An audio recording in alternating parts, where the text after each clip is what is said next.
Hello! J'espère que vous allez bien. Je suis Jennifer Jenny Dadugou et sur cette chaîne, on parle de développement personnel, de guérison intérieure, de féminité, de lifestyle, de mode. Et ce soir, j'aimerais qu'on parle d'un sujet qui me tient beaucoup à cœur parce qu'il est la cause de beaucoup de disharmonie dans les relations interpersonnelles. Il est cause de souffrance personnelle.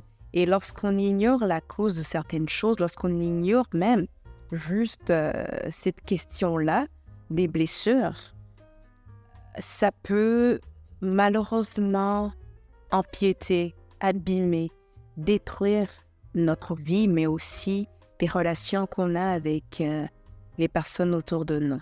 Alors, sans plus tarder, allons tout de suite pour examiner aujourd'hui 4 profils de personnes blessées. Bien sûr, il y en a d'autres, mais aujourd'hui, pour éviter que la vidéo soit trop longue, on n'en examinera que 4. Et dans une autre partie, on pourra observer les autres. Et je vous invite donc à ne pas oublier de vous abonner pour ne pas manquer cette vidéo. Alors, allons pour le premier profil.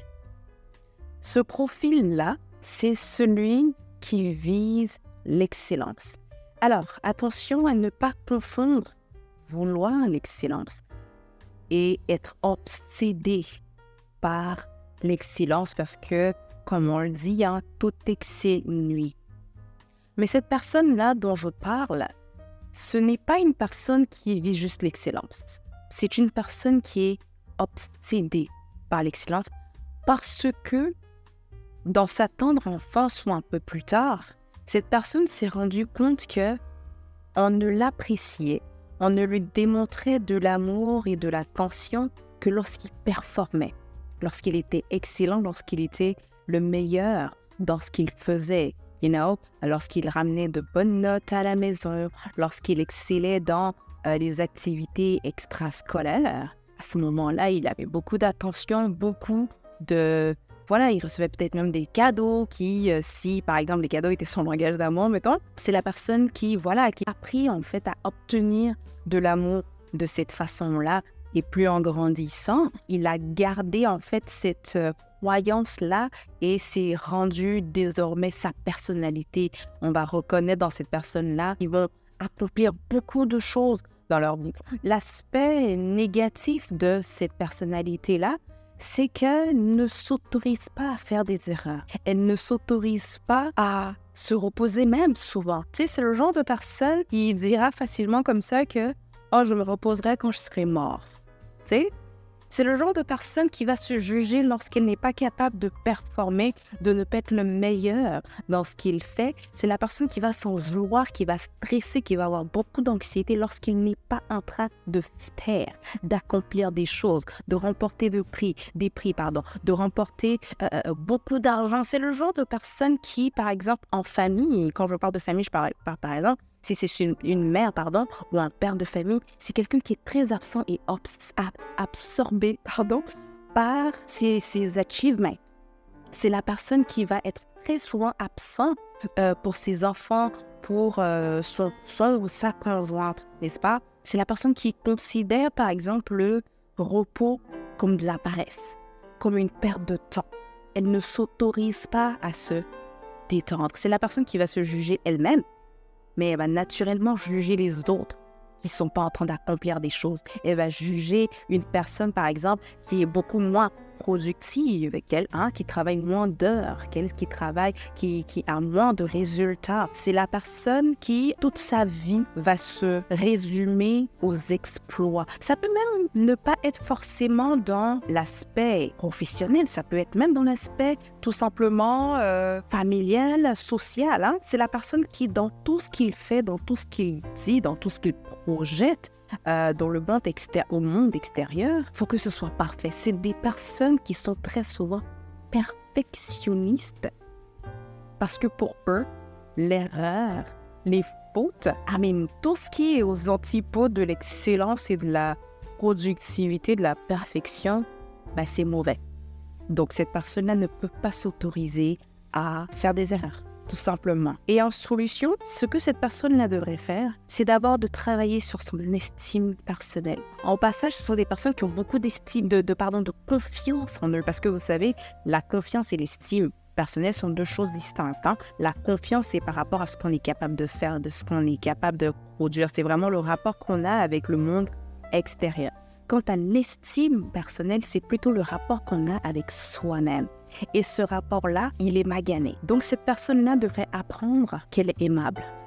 Qu'elle soit en train d'accomplir de grandes choses ou pas, elle mérite d'être aimée. Elle mérite de l'attention de sa part et des autres. Elle doit apprendre à se détendre, à prendre des vacances. C'est-à-dire que quand elle va quelque part pour se détendre, les emails, les téléphones, les whatever, qui vont le pousser à ne pas enjoy le moment présent, doit couper toutes ces choses. Tu sais, c'est le genre de personne qui va aller en vacances, puis still, comme qui n'a pas la tête à ce qu'il y a. Tu sais, donc cette personne doit apprendre à se détendre, à prendre des vacances, se reposer. Ce n'est pas de la paresse, ce n'est pas une perte de temps. Au contraire, c'est l'occasion justement durant laquelle on se ressource justement pour maximiser sa productivité. Alright. Le deuxième profil, ça va être cette personne-là qui se plaint beaucoup. Elle se plaint beaucoup des autres. Très souvent des autres. Tu sais, c'est la personne qui va prendre plaisir à dénigrer les autres. Elle souffre d'un complexe de supériorité, mais qu'en réalité, un complexe d'infériorité parce qu'elle se sent un tant soit peu bien lorsqu'elle a l'impression que les autres sont en dessous. Et elle prend plaisir justement à rappeler et à dire combien les autres sont moins performants, combien les autres sont moins X, Y, Z. Tu sais, c'est la personne qui aime les commérages, par exemple.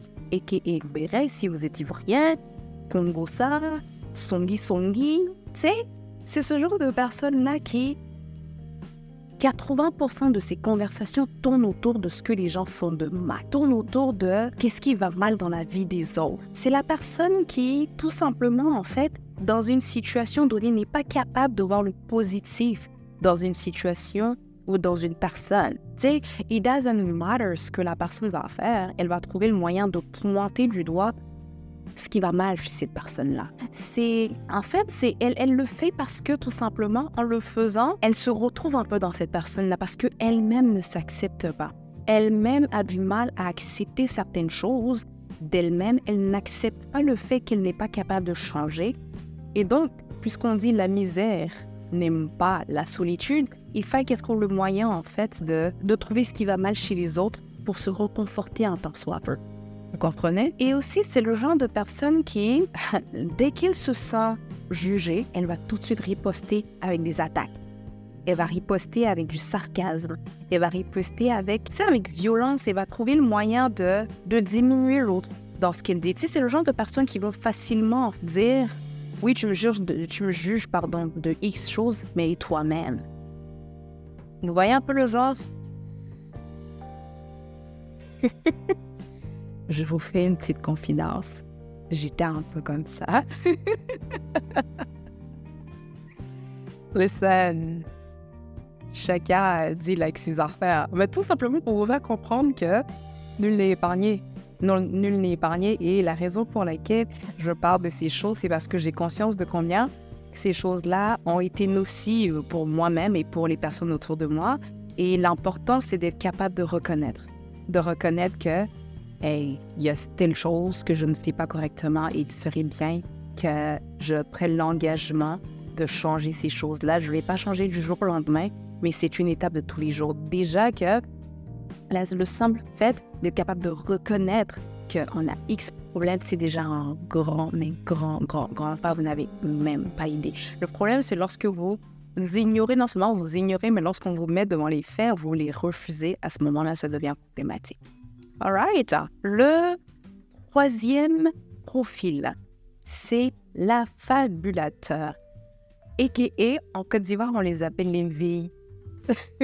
Les vendeurs d'illusions. Alors, eux, ce sont des personnes qui considèrent que leur personne ou ce qu'ils vivent n'est pas assez extraordinaire. Donc, il faille qu'ils en rajoutent un peu plus. Tu sais, c'est des personnes qui ont de la facilité à mentir, à s'inventer une vie. Tu sais, moi, dans ma vie, je connais X choses. Moi, j'ai fait ça dans ma vie.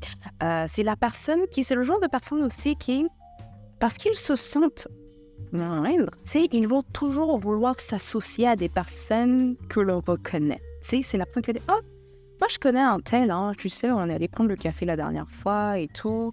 Ah oui, un tel, oui, bien sûr, je le connais et tout. On a passé les vacances à X choses. Tu sais, c'est comme on dit en Côte d'Ivoire, c'est des personnes qui aiment prendre les points avec d'autres personnes. Tu sais, qui aiment bien s'afficher avec des figures publiques, des personnes qu'on connaît, qu'on honore, tu sais, pour se donner de la valeur. Tu sais, ou encore, on lui fait juste un petit compliment, mais lorsqu'il va le raconter, tu sais, il va en rajouter. On lui a dit par exemple, j'ai aimé ce que tu as dit, c'était très profond. Mais quand lui il va le raconter, il va dire, écoute, il m'a dit vraiment, il était amazed par ce que j'ai dit. Et je sais pas si vous voyez un peu. Je sais pas si vous voyez un peu le profil, tu sais. C'est la personne qui a besoin de se la raconter. C'est la personne qui a besoin de s'inventer une vie. C'est la personne qui a de la facilité à mentir. Mais ce n'est pas foncièrement méchant, hein. C'est juste que cette personne-là manque d'estime personnelle. Donc, elle se dit, pour que je sois aimée, pour que je sois acceptée, pour qu'on me reconnaisse, pour que les autres m'apprécient et m'acceptent, il faille que je sois une personne d'un certain niveau. Voyez-vous? Donc, elle va exagérer dans ce qu'elle dit, elle va s'inventer une vie, elle va s'inventer une réalité. Et ce type de personne-là, en fait, doit comprendre que elles sont ce qu'elles sont, et elles méritent de l'amour pour ce qu'elles font et pour ce qu'elles ont. You know? C'est que il faille que d'abord, elle soit capable d'admettre que, écoute, ma vie, elle est ce qu'elle est là. Il faut de tout pour faire un monde. Et, si les gens doivent m'aimer, ils doivent m'aimer pour ce que je suis réellement, pour ce que j'ai réellement.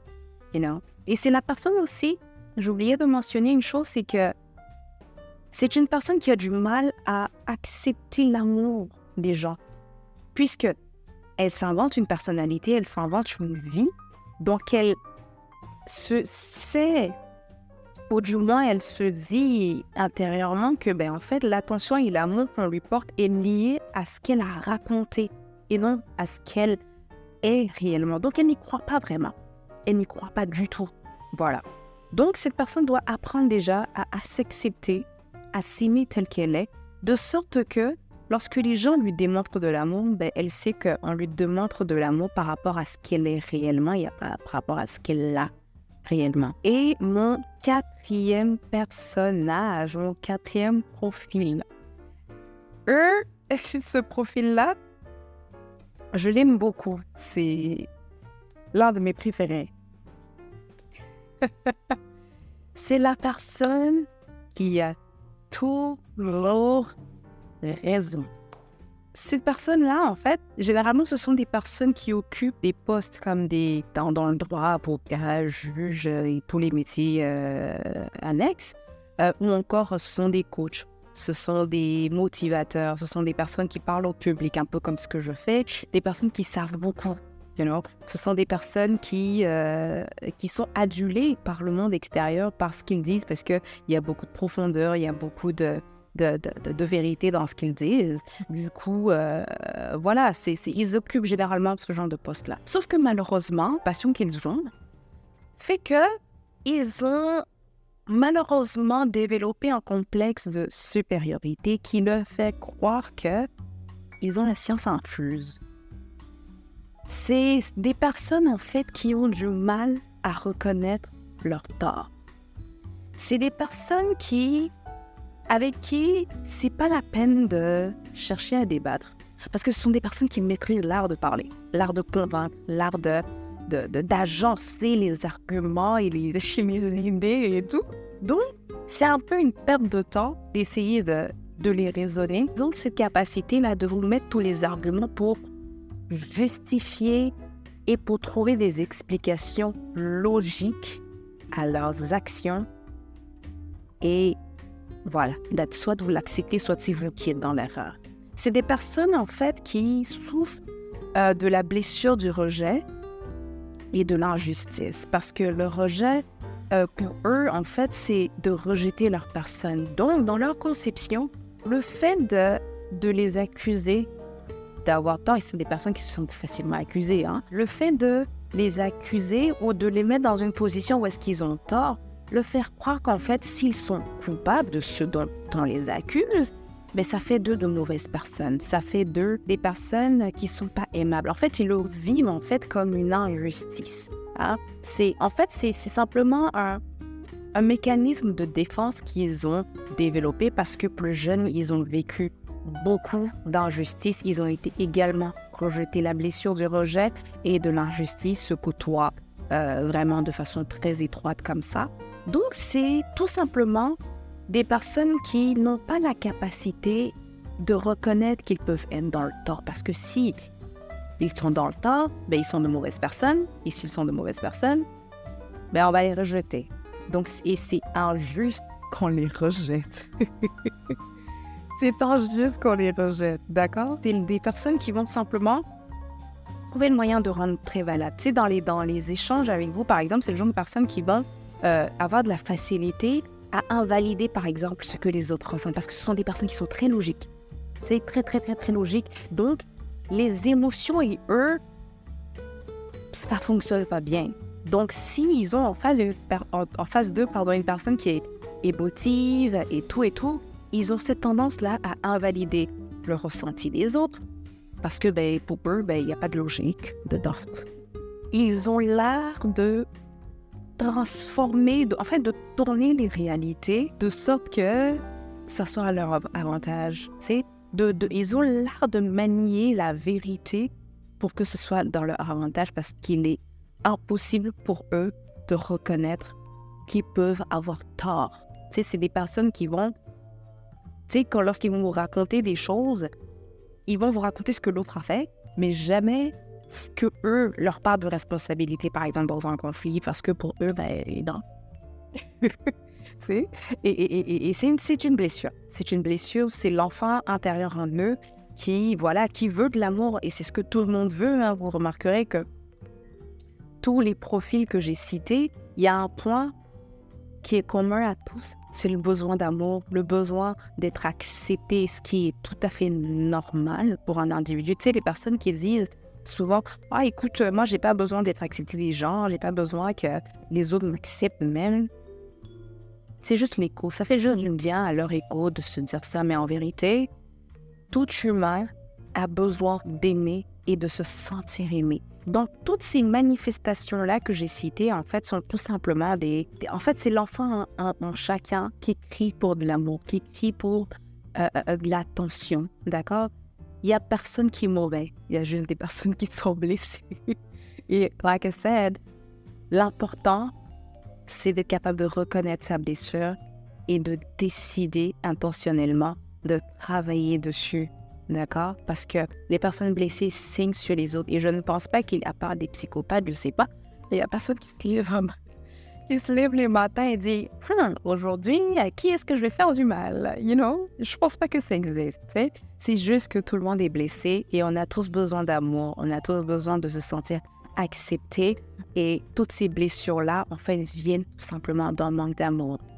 Si les personnes qui se reconnaissent dans chacune de ces blessures, souvent, on peut se retrouver un peu de ici, un peu là-bas, c'est normal, c'est tout à fait normal. Il y a des blessures qui partagent généralement les mêmes symptômes. Donc, ça ne veut pas dire que j'ai toutes les blessures de la Terre. Selon Lise Bourbeau, on a tous au moins 4 blessures sur les 5 et à des degrés différents, n'est-ce pas? Donc, si vous reconnaissez ici et là, c'est tout à fait normal. C'est tout à fait normal. L'idée, c'est l'important, c'est de savoir, ok, je vois qu'il y a ça ici. Cette attitude que j'ai, en fait, n'est pas normale. Nous n'avons pas été créés comme ça. D'accord? Donc, l'objectif de notre vie sur Terre, c'est de nous guérir et de sortir la meilleure version de nous-mêmes. Et le moyen de le faire, c'est de reconnaître ces blessures-là et de décider d'en guérir pour avoir une meilleure relation avec nous-mêmes et avec les autres. Alors, j'espère que ces petites vidéos vous ont été utiles. Laissez-moi dans les commentaires vos avis, vos questions, vos commentaires, whatever. Et like I said, c'est juste la première partie. Il y en aura une deuxième. Donc, je vous invite à vous abonner pour ne pas manquer cette vidéo. Je vous fais de gros bisous. Je vous aime très fort. On se dit à la prochaine. D'ici là, prenez soin de vous. Bye bye.